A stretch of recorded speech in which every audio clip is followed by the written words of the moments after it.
सर्वेभ्यो नमो नमः। योग से निरोग कार्यक्रम में आपका हार्दिक अभिनंदन। आज भाग हम 2 करने जा रहे हैं। एक पहले हो चुका है जिसमें ओम के बारे में हमने समझा और जाना और अच्छा लगा होगा। और आज ओम के बाद जो हमारा विषय बनता है वह है आपका पंच महाभूत। पंच महाभूतों से कैसे हम ठीक हो सकते हैं। आज मैं आपको पंच महाभूतों की 5 मुद्राओं के बारे में बताऊंगा और उनका क्या हमारे साथ संबंध है और उनसे हम कैसे ठीक हो सकते हैं, तो इसको हम अच्छे से समझेंगे। और समय आपके पास भी नहीं है, समय ज़्यादा मेरे पास भी नहीं है, और मैं आपको सार के साथ बताऊंगा और ध्यान से सुनिए और समझ में आएगा, निश्चित समझ में आएगा। जैसे कहते हैं यथा पिंडे तथा ब्रह्मांडे, जो इस ब्रह्मांड में है वही हमारे शरीर में है। यानी संसार में जितने भी जीव, चाहे आपके जंतु हैं, चाहे उसमें जीव हैं, चाहे निर्जीव हैं, उन सब के अंदर पंच महाभूत विद्यमान है। यानी वो पंच महाभूतों से बने हैं और वैसे ही हमारा शरीर भी पंच महाभूतों से बना है। बात करें इन पंच महाभूतों की, तो पंच महाभूत क्या हैं?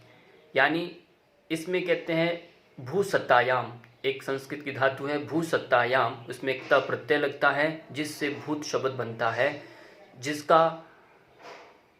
जिसकी कोई सत्ता है, जिसका कोई आधार है, जो जीवन है जिसका, उसे हम क्या कहते हैं? भूत कहते हैं। जो विद्यमान रहता है उसे हम भूत कहते हैं।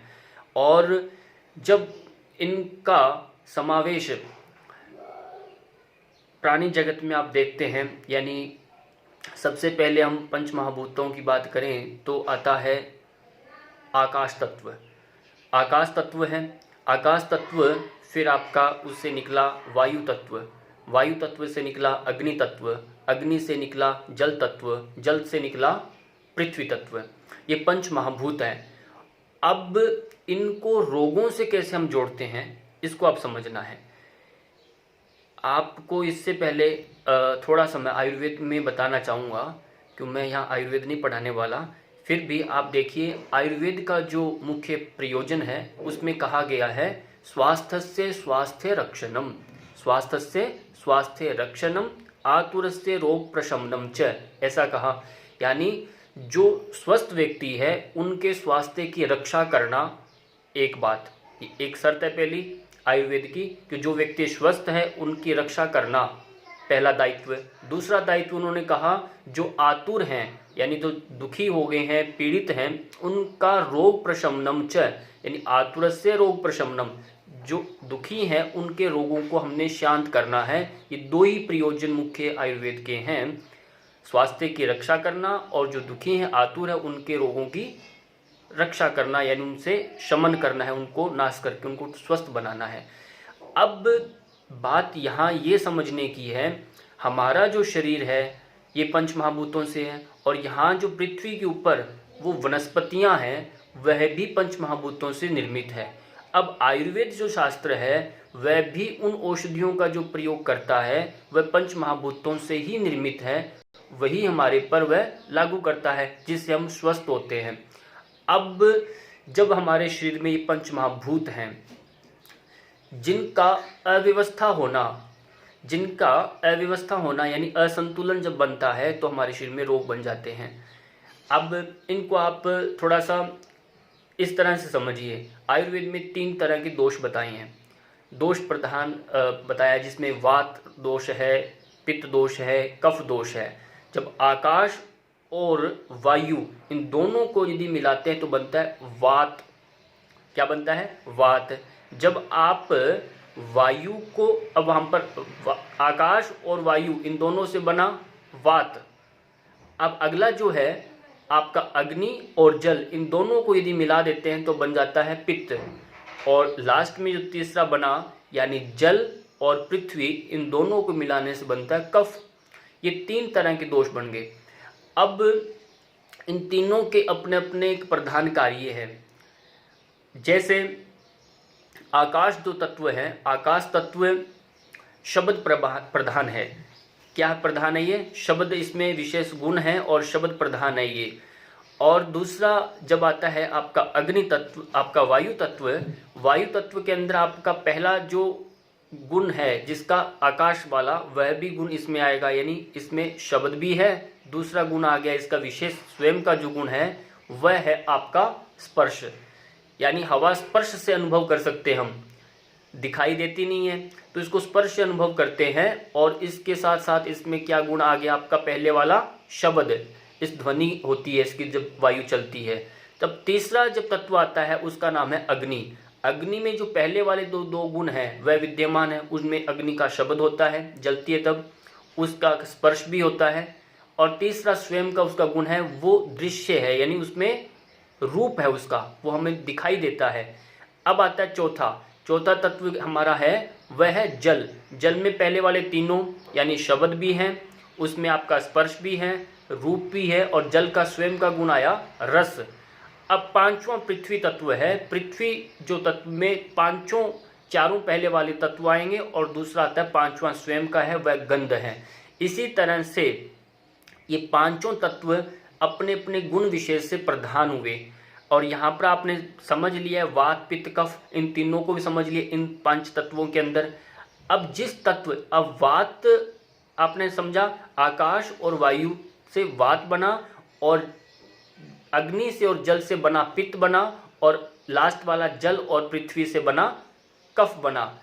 अब इन तीनों के वात पित्त कफ, इनका रेशो यदि हम बात करें तो रेशो बनता है, इसका कहा गया यदि पित्त जो है 4 है आपका, 4:2:1, ये इसका रेशो बनता है। यानी वात के सबसे ज़्यादा रोग माने जाते हैं आयुर्वेद में, 80 रोग माने जाते हैं, और पित्त के 40 बताए गए हैं, और कफ के विशेष रोगों की गणना करें तो 20 रोग माने गए हैं, ये गणना। और यहाँ अब जो बात आपको ये समझना है, हम जहाँ रह रहे हैं, जिस धरा पर प्रदेश में यानी जिस भारत भूमि में रह रहे हैं वो, और जो हमारा एरिया है ये वात प्रधान से प्रभावित है, और यहाँ के सबसे ज़्यादा रोग वात से संबंधित हैं। वात से संबंधित रोग हैं, और वात से संबंधित जो रोग हैं उनको हम कैसे ठीक करें। अब एक थोड़ा सा विभाजन समझिए, मैं आपको जल्दी से बताना चाहूँगा। विभाजन ये है, जैसे हम आयु की बात करें, आयु में समझिए यदि बाल्यावस्था जो है आपकी, बचपन में जो बाल्यावस्था होती है वह कफ प्रधान होती है, और जब आगे जब अवस्था बढ़ती है आपकी कौन सी, जब आप युवावस्था में आते हैं, युवावस्था आपकी पित्त प्रधान होती है, और वृद्धावस्था आपकी वात प्रधान होती है। और शरीर में ऐसे ही विभाजन है, ऊपर का जो हिस्सा है यहाँ तक का वह आपका कफ है, यानी जितने भी हमारे रोग लगते हैं कफ से संबंधित वह ऊपर के रोग होते हैं इस मस्तिष्क के। और जब या गले से जब आपका पेट का बीच का हिस्सा रहता है, और यहाँ पर श्लेष्मा का अधिक यहाँ पर भी स्थान माना गया है, और यहाँ से ज़्यादा मेज का जो हिस्सा है यह आपका पित्त प्रधान होता है। अब आता है नीचे वाला हिस्सा, आपके नाभि से पेडू से नीचे वाला जो हिस्सा है वह आपका वात प्रधान हुआ। और दिन में भी बात करें, प्रातः जो कालीन समय होता है वह कफ प्रधान होता है, दोपहर का आपका पित्त प्रधान होता है, संध्या कालीन का समय होता है वह आपका वात प्रधान होता है। रात्रि में 3 अवस्थाएं बानी गई है। प्रारंभिक जो रात्रि होती है स्टार्टिंग में वह कफ प्रधान होती है, रात्रि का जो मध्य भाग होता है वह आपका पित्त प्रधान होता है, और रात्रि का जो अंतिम चरण सुबह प्रभात होता है उससे पहले का मुहूर्त वह आपका वात प्रधान होता है। इस तरह से आप इसको समझिए। समझ में जब इतना आ जाएगा तो आपका जो रोग होगा वो भी समझ में आने वाला है। अब आपको मान लीजिए नाभि से नीचे के रोग हो गए, यानी नाभि का मतलब हुआ आपका आयु यदि बढ़ा हुआ है तो आयु के साथ आपके जोड़ों में भी दर्द आएंगे, यानी वात का रोग है। वात का मतलब रोग ये समझिए, हमारे शरीर में बहुत सारे ये जोड़ हैं, इन जोड़ों के अंदर हवा का जो निकासी जब नहीं होता, यानी इसमें वे लोकेट हो जाती है, हवा यहाँ पर रुध जाती है, और उसका इतना हमारा शरीर का प्रभाव नहीं है, प्राण शक्ति का इतना संचार नहीं है कि वो प्रॉपरली वहाँ से निकल जाए। इसलिए जब वहाँ रुक जाती है, अवरुद्ध जब होती है तो उसको बोलते हैं वात रोग। वो वहाँ पर गांठ बन जाती है। जैसे आपने ट्यूब के अंदर या आपने पाइप के अंदर जब आपने देखा होगा पानी का कोई बबलिंग बन जाता है, यानी वहाँ बबलिंग यानी पानी हवा भर जाता है तो आपका प्रेशर पानी का कम हो जाता है। फिर आप क्या करोगे, या तो उसको पानी को पूरा वहाँ से खींच के लाओगे, है ना, या फिर आपके सब नल खोल करके पूरी तेजी से छोड़ोगे नल को बंद करके। तो ये 2 प्रक्रिया, यानी तब वो वहाँ से एयर बीच में से निकलेगा, तब जा कर के वहाँ का पानी का सही आना जाना शुरू होगा। सेम यही हमारा जब कारण इसमें बनता है, वात जब आपका शरीर में बढ़ता है तो वात के साथ साथ आपका क्या हो जाता है, आपके शरीर को या तो मालिश करो, दूसरा तरीका आता है आप इसमें खूब सारे प्राणायाम करें। तो यहाँ अब आज का जो विषय है ये वात पित्त कफ आ गया है। अब पांचों तत्व जो हैं, पांचों तत्व के 5 मुद्राएं हैं, मैं आपको ये बता रहा हूँ जो हम घर बैठ करके आराम से कर सकते हैं। कल जो पढ़ा था भाई ओम था, ओम का उच्चारण हम सभी कर सकते हैं घर पर बैठकर, और आज का जो विषय है वह ऐसा ही है, ताकि हम घर बैठ करके जिस तत्व की जो प्रधानता है उसको हम बढ़ा सकते हैं, कम कर सकते हैं मुद्राओं के माध्यम से। मुद्रा यानी आपको स्थैर्य लाती है, आधे घंटे से आप पौने घंटे तक आप बैठ के कर सकते हैं।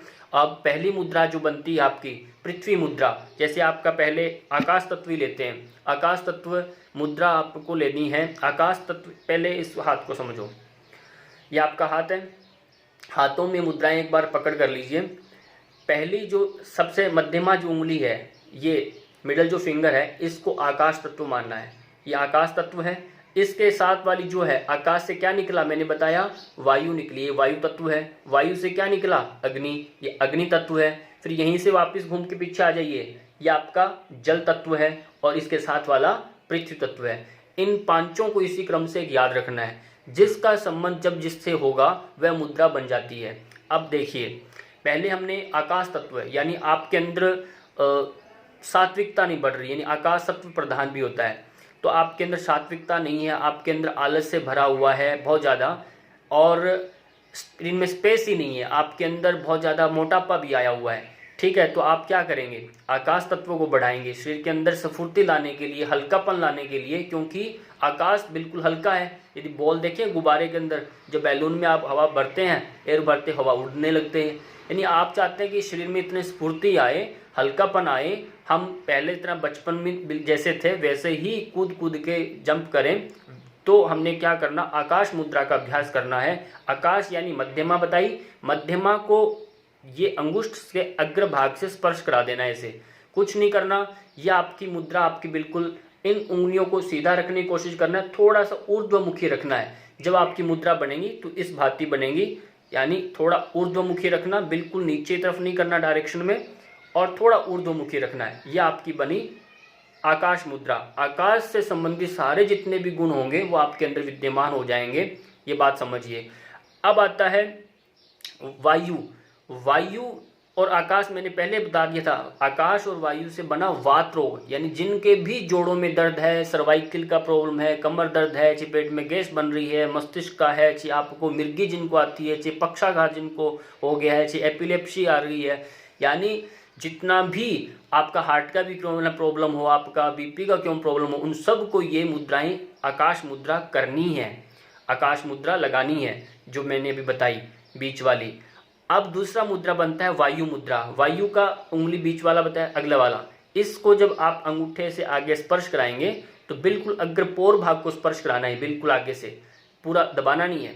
तो यह आपकी मुद्रा बन गई वायु मुद्रा। वायु मुद्रा सभी संधिवात रोगों में लाभकारी है, ये समझिए। और जितने भी कोई भी रोग हो वात से प्रकोपित, चाहे उसको नींद नहीं आ रही, चाहे आपको जैसा भी है, वो सब उससे ठीक होने वाले हैं। वात से संबंधित जितने भी रोग हैं, इनका क्राइटेरिया मैं आगे बताने वाला हूँ आने वाले वीडियो में, इन एक एक करके आपको समझाऊंगा। और अभी थोड़ा सा एक प्रकरण का बेस चल रहा है, आने वाले समय में आपको अच्छे समझ में आएगा।